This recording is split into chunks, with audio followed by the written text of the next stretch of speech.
Boa tarde e bem-vindos uma vez mais ao Check-in Tourism, o podcast e o vodcast da Escola de Hotelaria e Turismo do Porto. Hoje é com enorme gosto tenho aqui comigo a minha colega Marina Silva, que é a nossa técnica especializada em educação especial e intérprete de língua gestual portuguesa. Marina, obrigado pela tua disponibilidade. Obrigada, José. Começo por contextualizar o porquê. Certo. Portanto, recentemente, no passado dia 15 de novembro, foi o Dia Nacional da Educação da Língua Gestual Portuguesa. Muito obrigado pela tua ajuda. Nada. E então, daí a razão pela qual estamos então a entrevistar a Marina. Marina, obrigado então uma vez mais. Nada, obrigada. E como habitual e como tu sabes, começo por perguntar se te lembras de algo engraçado durante a tua passagem, aqui pela HTP. Olha, lembro-me de várias situações, mas assim, a que mais me marcou foi logo no primeiro dia. Eu tive uma reunião de recepção, de preparação, e subi para a sala onde a orientadora, a OET, não é? A orientadora educativa de turma, estava com o aluno, com a turma do aluno que eu ia acompanhar, e já tinha passado uns 5 minutinhos da hora do início da recepção dos alunos, e portanto eu bati à porta para entrar, e a professora, a Cristina Oliveira, vem à porta, nós não nos conhecíamos, não é? Ela vem à porta, abre a porta, olha para mim e diz: desculpe, está atrasada, não vai entrar, não pode ser assim. E fechou-me a porta. E eu fiquei a olhar, pensei, oh meu Deus, e agora? Vou lá para baixo. E então desci outra vez, fui falar com a doutora Liliana. Ela disse, não, vamos lá em cima e tu vais entrar. E eu já estava com medo e dizia, não, deixa estar, a professora estava a fazer a recepção, eu depois falo. Ela, não, vais lá em cima. Ok, então subimos as duas. A doutora Liliana bate à porta outra vez e a Cristina vem outra vez e quando sai da sala já sai a rir-se e fecha a porta, olha para mim e diz, não és aluna, pois não? Eu disse, não, eu vou acompanhar um dos seus alunos. E ela disse, desculpa, e agora como é que fazemos? Eu disse, olha, eu entro, apresenta-me e continuamos. E ela, ok, então vamos fazer como se nada fosse. Então entramos as duas, os alunos super bem comportados, com uma postura super correta, todos muito sérios, porque a Cristina e todos os nossos formadores, não é? Prezamos pela exigência e pela postura correta dos nossos alunos. E, portanto, eles todos muito, muito certinhos. E eu entro, e eu e a Cristina assim, com um ar de riso, não é? Uhum. Eu sento, a Cristina continua a fazer a recepção como se nada fosse. No final ela apresenta-me, eu falo. A sessão acaba, os alunos vão embora e nós começamos as duas a rir e ficou por aí. Uhum. Claro que depois, quando comecei a ter confiança com os alunos, eles diziam-me, Marina, lembras-te quando a professora Cristina depois te fechou a porta e te mandou embora? Eu lembro-me. E às vezes começavam, Marina, estás atrasada, não entras. Vai! Sim. E brincavam com essa situação. Sim. Mas realmente essa foi assim a mais caricata, uhum. Não é? Porque não estava à espera. Claro. Muito bem. Então, e o que é que te atraiu na língua gestual portuguesa? Olha, Zé, primeiro, para mim, é uma das línguas mais bonitas do mundo, não é? E não a portuguesa, mas as línguas gestuais, sim. Não é? E, claro, no nosso caso, a portuguesa. E depois porque ser intérprete e trabalhar com a língua gestual portuguesa, trabalhar com pessoas surdas, dá-nos é uma vantagem muito mais para nós do que para os outros. Portanto, dá-nos muito mais como pessoas e podemos ajudar uma comunidade que infelizmente ainda não vê os seus direitos todos garantidos, não é? E nós podemos fazer essa diferença. E foi isso que me atraiu. Não é? Eu gostava de fazer a diferença e eu acho que escolhi a profissão correta para a fazer. Muito bem. Mas eu sei, só a título de curiosidade, tu, sim, antes de optares pelo curso em língua gestual portuguesa, tinhas tirado um curso em gestão de restauração e bebidas ou algo similar, não foi? Exatamente. Eu fiz o secundário, nível 4, sim, sim. Em gestão de restauração e bebidas. Infelizmente não foi aqui, porque se tivesse sido, não era intérprete, tinha seguido esta área com certeza. Mas depois tentei uma formação superior, não correu como eu achei que iria correr, e então mudei de curso e segui a parte da tradução e depois também o mestrado em Educação Especial na variante de multideficiência e problemas de cognição, porque acho que é outra área que ainda precisa muito de ser trabalhada e que podemos fazer uma grande diferença na vida das pessoas com as quais trabalhamos, não é? E portanto foi por aí. Ok, eu ia te perguntar, e esse tipo de trabalho que é preciso desenvolver é só a nível de escolas ou também de organizações? Nomeadamente... De escolas e organizações.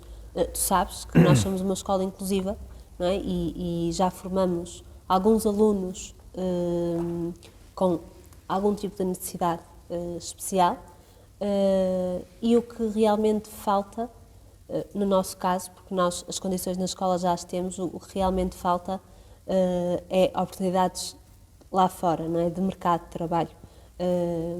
E aí sim, é uma área que também precisa ser muito trabalhada. Okay. E achas que falta sensibilização ou também capacitação, ou seja, a adequação das funções laborais? As duas. Eu acho que falta... Aliás, eu até acho que faltam 3 coisas. Sensibilização, a capacitação dos profissionais para trabalharem com outros profissionais com características diferentes, não é? Com necessidades diferentes, e a abertura para perceber que se uma pessoa não consegue trabalhar a fazer o seu trabalho muito bem feito, não consegue fazê-lo durante 8 horas, mas consegue fazê-lo durante 6, e falo bem, então temos que ter essa abertura para dar a oportunidade a essa pessoa. Claro. Não é? Sempre uma perspectiva de inclusão e de tratamento igualitário. Exatamente. Ok. E eu perguntava-te, e como é que tu, neste teu percurso académico, não é? Depois como é que vieste ter a EHTP? Olha, a minha vida dá uma volta, não é? Não sei se já percebeste, não é? Eu fiz o secundário em Restauração e Bebidas, depois fui para a Escola Superior de Educação, e depois trabalhei em vários sítios durante 2 anos, até abrir um concurso para a Escola de Hotelaria e Turismo de Porto Alegre, e eu ficar lá colocada. Portanto, eu comecei em Porto Alegre, nós lá tínhamos 2 alunos surdos, inicialmente um, mas entrou outro logo depois, e então eu estive lá durante o ano praticamente todo, o ano letivo praticamente todo. Chegou assim ao verão, maio, junho, que era a altura deles irem para estágios, e eles em estágio não precisavam que eu os acompanhasse, porque conseguiram durante o curso aprender todos os conhecimentos, tal como os outros, não é? Claro, mas que os dotasse de autonomia para que a língua não fosse uma barreira, não é? Certo. Portanto, eles iam sozinhos para o estágio e eu ia ficar algum tempo a trabalhar noutras situações. E então surgiu a proposta de vir trabalhar aqui para a Escola de Hotelaria e Turismo do Porto, a apoiar uma formação que foi desenvolvida em parceria com a PPA-CDM, em que nós recebíamos os utentes deles e lhes dávamos uma formação de 3 meses, junho, julho e setembro, de restauração e cafetaria. E foi incrível.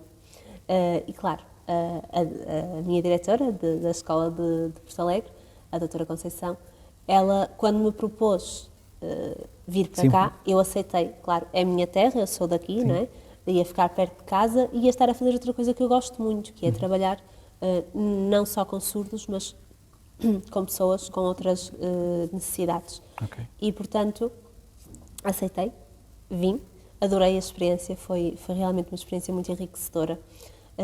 E sem dúvida nenhuma que aquela formação fez a diferença na vida daquelas 9 pessoas. Okay. 9, 10, por aí. E, portanto, depois surgiram mais alunos e mais alunos e mais alunos, e cá estou eu, passado 5 anos, não é? 5 anos. É verdade. O tempo passa depressa. É verdade. Marina, obrigado por essa partilha. Nada. E eu agora perguntava-te, onde é que te vês daqui a 10 anos? Quais são os teus projetos para o futuro? Olha, Zé, eu espero poder continuar a fazer o trabalho que faço aqui, na HTP, e espero que daqui a 10 anos sejamos uma escola, de facto, inclusiva, não é? Cada vez mais inclusiva. E, portanto, daqui a 10 anos eu espero continuar a trabalhar aqui, mas também tenho, e tu sabes, vários projetos pessoais, não é? Eu adoro artesanato, adoro animais e, portanto, eu espero conseguir desenvolver essas áreas nestes 10 anos e talvez passar do pessoal para o profissional, não é? Mas claro, o meu coração está aqui, não é? Portanto, o meu trabalho é este e vamos ver Um ano de cada vez. Mas a partir da prioridade será a língua gestual portuguesa? Sim, Ok. sempre. E em função da tua experiência e do teu contacto com as escolas e com os alunos, no fundo, que já tiveste, e com profissionais do setor, que tipo de evolução é que tu vês a acontecer no setor do turismo, também num período de 10 anos? Olha, eu acho e tenho a certeza que será assim, porque é disso que precisamos, de um turismo cada vez mais inclusivo. Não é? Não só na forma de receber as pessoas, ou seja, de sermos mais inclusivos nas pessoas que recebemos, mas também nas pessoas que temos a trabalhar, não é? No mercado de trabalho. E eu acho que a escola HTP tem um papel fundamental nisso, não é? Nós temos cursos selecionados em inglês, temos uma grande comunidade de alunos internacionais e, portanto, na parte da multiculturalidade já estamos a trabalhar bastante nisso. Como também, cada vez mais, sendo as escolas de turismo de Portugal cada vez mais escolas inclusivas, também estamos a trabalhar na parte em que damos oportunidade às pessoas com necessidades especiais, sejam elas qual forem, de trabalhar nesta área que nos dá tanta satisfação, não é? Que é receber o outro. Portanto, eu acho que passa muito por aí, por trabalharmos para um turismo mais inclusivo. Ok, portanto, inclusão não só na perspectiva dos profissionais, mas também no processo de acolhimento que quem vem de fora tenha mais ou menos necessidades especiais. Exatamente. Peço desculpa. E eu agora perguntava-te, como habitualmente também, se recomendarias a HTP e porquê? Ok. Portanto, claro que sim. Claro que recomendaria a HTP.